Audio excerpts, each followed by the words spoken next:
Hey guys, আসসালামু আলাইকুম।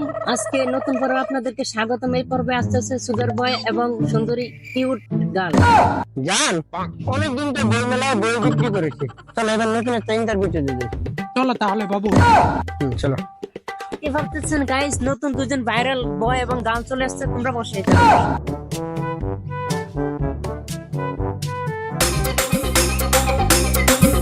তো আপনারা কেমন আছে? দিনকাল কেমন চলে? দিনকাল ভালোই যায়। তো আপনি এই সুগার ড্যাডিকে বিয়ে করে কেমন সুখী আছেন? আপনি ওনাকে সুগার ডেডি কেন বলছেন? আমার মনটা খুব খারাপ হয়ে গেছে। ও তো সুগার ডেডি না, ও আমার হাজবেন্ড, ও আমার জামাই। ওকে বিয়ে করে আমি অনেক খুশি আছি। তো আপনার চোখে ওনাকে কেমন লাগে? আমার চোখে তো হয় বিশ্ব সুন্দরী। বিয়ের পর আপনি ওনাকে কি দিয়েছেন? ওরকম কিছু দিতে পারিনি। না, এরকম কেন বলো? তুমি তো আমাকে মোবাইলটা দিয়েছো, আরে আংটি এটা দিয়েছো।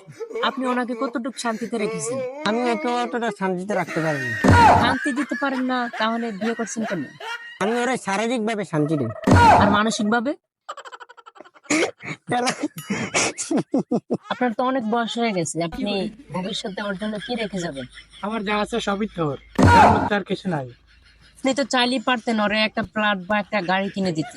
কিছুদিন আগে তোর একটা আমি ফেরারি কিনে দিয়েছি। ও, তাহলে তো আমাদের মতন যুবকদেরকে নিয়ে ঘুরতে যেতে পারবো।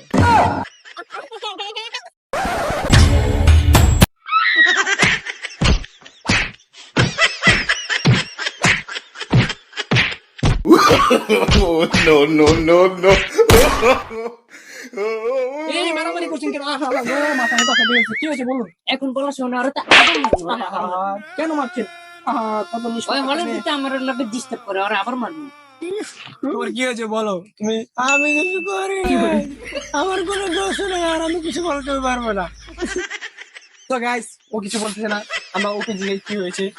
তো তুমি বলো কি হয়েছে। আমরা তাদের ছিল নতুন আছি, অতীতের মতন আপ্যায়ন করে, অতীতের মতন আপ্যায়ন না করে বলে কি তোরা কে খাতা দে, এক্ষুনি 1 সেকেন্ডের ভিতরে দিবি।